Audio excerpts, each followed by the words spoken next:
Et je pense qu'il y a beaucoup de gens qui pensent que la levée de fonds, c'est un truc un peu magique, où il faut juste trouver le bon contact, la bonne personne et tout, alors qu'il y a quand même du rationnel derrière, tu vois. Et que tant que t'es pas prêt, moi je conseillerais à n'importe quelle personne de ne pas se griller ses cartouches et de parler à aucun business angel, à aucun investisseur avant d'être solide sur ses appuis, d'avoir une roadmap, de savoir où tu vas aller, de savoir comment tu vas utiliser l'argent, etc., etc. Ouais. Et souvent, de manière contre-intuitive, à cette période, la meilleure manière de faire ta levée de fonds, c'est de ne pas faire ta levée de fonds. C'est vraiment de te concentrer sur ton produit, sur ta technologie, sur tes clients, pour améliorer, on va dire, ce qui, what matters in fine, avant d'aller parler à des investisseurs.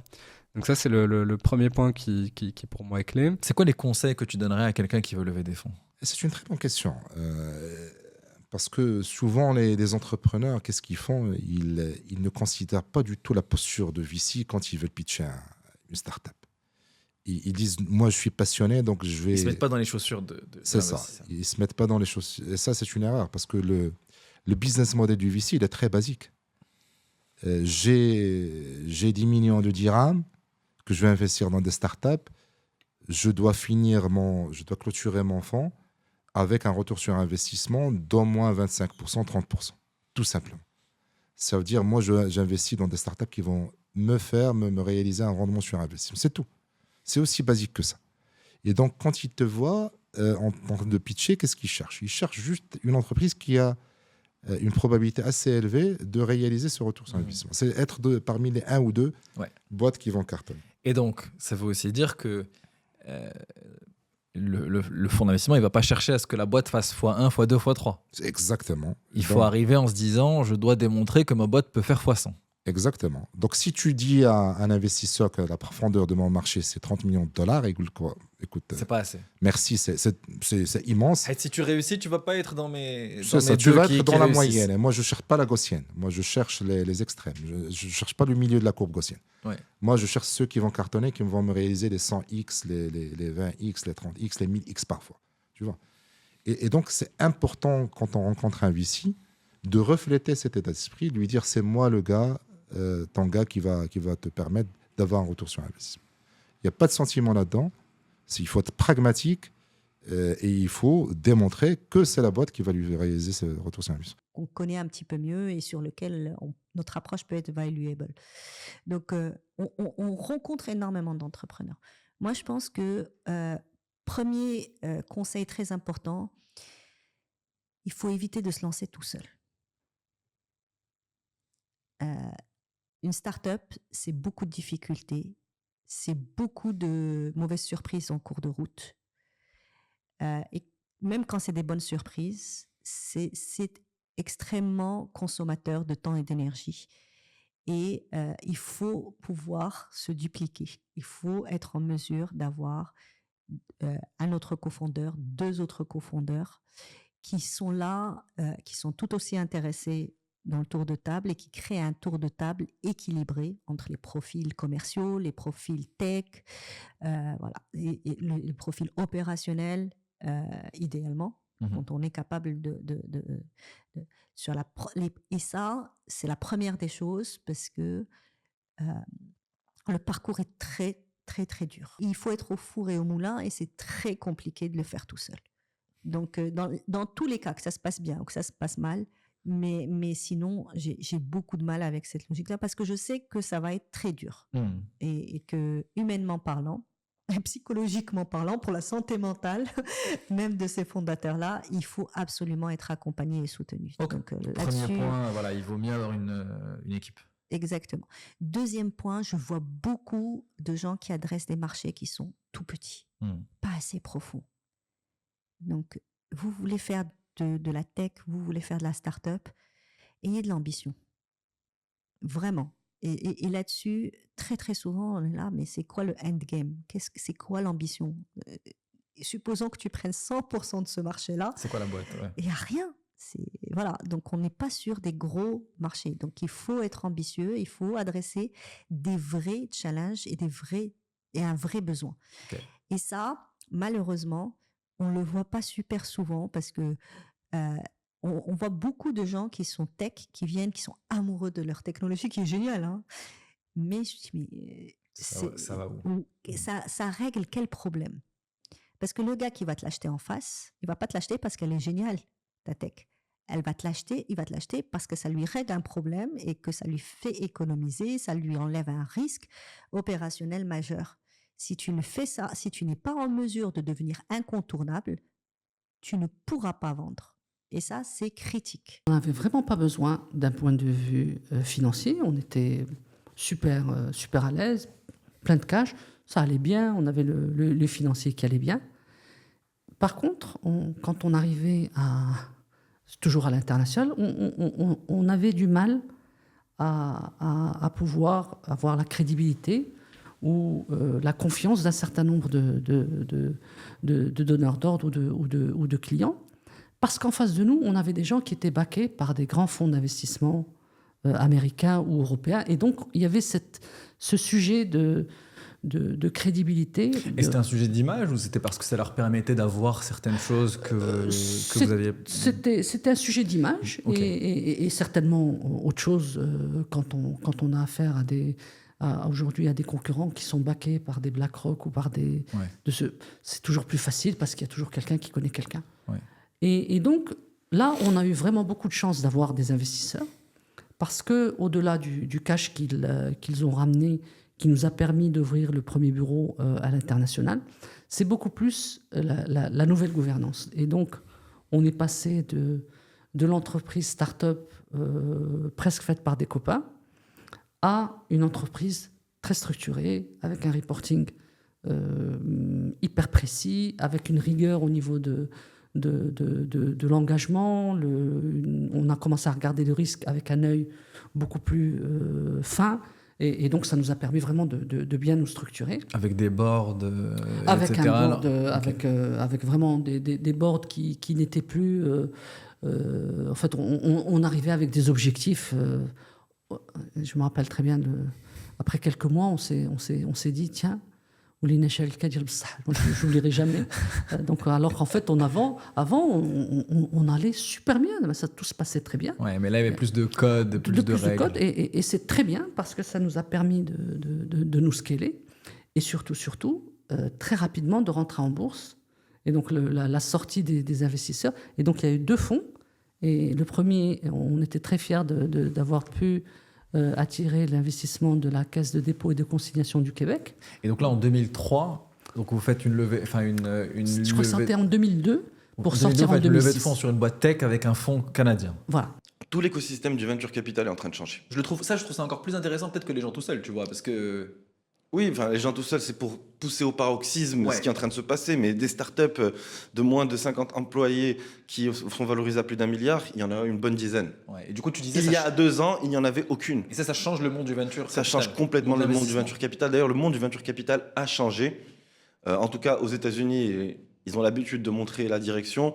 Il faut regarder des Sequoia, des Andreessen Horowitz, qui sont parmi les meilleurs VC au monde. Ils sont complètement restructurés. Il n'y a plus du tout cette logique de spray and pray sur une quantité massive de startups. Spray and pray, c'est j'ai investi dans plein de startups et je vois ce que ça donne. C'est le casino en fait. Le casino, je mets de l'argent dans plein de startups. Mécaniquement, 1 sur 10 va réussir. Donc, 1 va me rembourser les 9 où j'ai tout perdu. Ça, c'était la logique VC du début des années 2000 jusqu'à il y a encore 3-4 ans. Là, il y a une restructuration de ces VC en fait, qui commence à se rendre compte qu'avec cette commodisation de l'IA, cette évolution exponentielle de la technologie qu'on a connue depuis 2022-2023, enfin un peu avant, quand on a la tête dedans, depuis 2023 dans le grand public, en fait, ce qui se passe, c'est que ces fonds d'investissement ont compris que, in fine, la tech n'était plus le levier principal. Aujourd'hui, une start-up qui réussit, c'est parce qu'elle a un accompagnement qui est conséquent, ou bien parce qu'il y a une expertise métier spécifique, parce que la tech devient une commodité. In fine, c'est-à-dire qu'elle est accessible. C'est quoi les barrières à l'entrée aujourd'hui pour un entrepreneur? Parce que quand on construit une start-up, on a envie d'avoir un edge. On a envie d'avoir un edge qui va permettre, in fine, d'avoir un avantage compétitif fort qui va nous permettre d'aller plus vite et plus loin que le reste du monde et donc, in fine, d'être intéressant pour un repreneur éventuel. Voilà, c'est ça l'histoire des startups. Et très souvent, pendant longtemps, ce edge a souvent été la technologie. Tech for tech.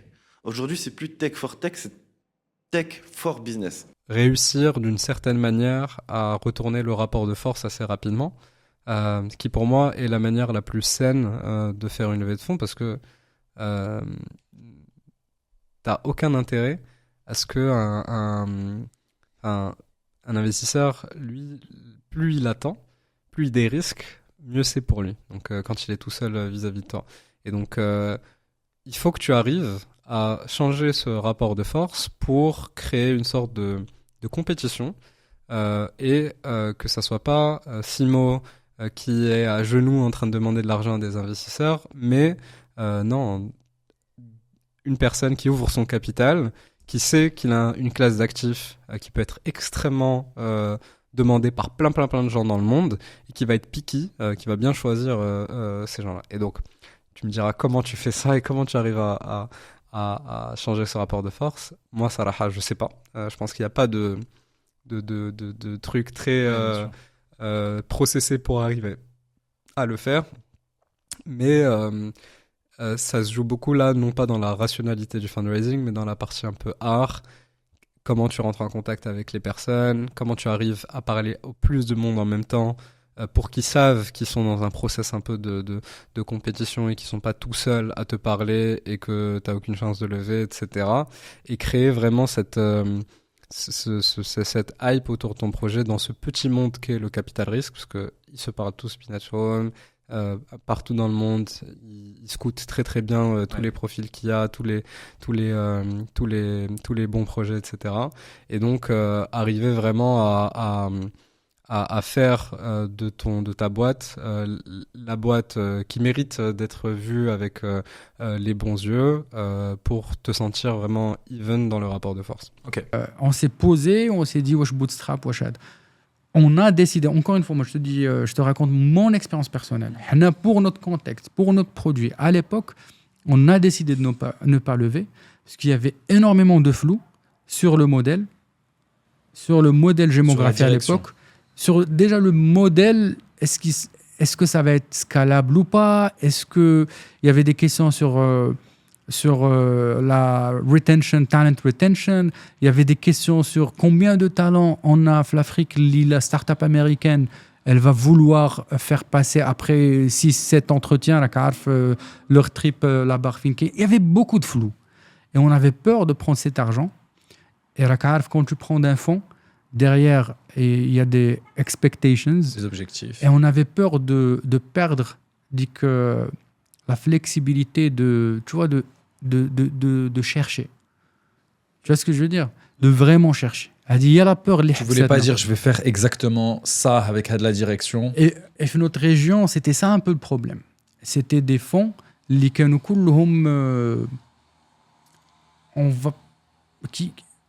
qui démarrent. Des fonds qui démarrent, du coup, c'est des fonds qui n'ont pas beaucoup de recul. Et je savais que Régio, ils vont imposer quelque chose, ils mimiquent. Un fonds régional, le fondateur qui mimique le fondateur américain de la vallée, le VC qui mimique les VC de Silicon Valley au final. Et donc, je savais que ça allait être ça, qu'ils allaient faire des choses, ils ne me forcément, mais ils ont beaucoup de pression, du coup, ils vont venir avec projeter le playbook, peut-être le fondateur marocain. Et donc, j'avais peur d'avoir quelqu'un dans mon board qui allait vraiment m'imposer la rigidité, how lean, how nimble, chercher un modèle. Donc, on était obligé de drop parce qu'on ne voulait pas ce genre de challenge. On voulait garder eyes on the prize. On a beaucoup de questions à creuser. Il faut les creuser. Il ne faut pas rajouter peut-être un bon chèque, mais au final, il faut mettre l'accent sur l'équipe parce que les VC savent que l'équipe, c'est tout. D'après leur expérience, ils savent que si tu ramènes une idée et tu lui dis c'est l'idée qui va changer cette industrie, il sait d'ores et déjà que tu vas pivoter 2, 3 fois ou 4 fois si tu veux réussir. Il a ses statistiques. Ça, c'est intéressant. En général, l'équipe, elle est constituée, il y a un marché qui va l'adresser, mais l'idée initiale, elle peut changer.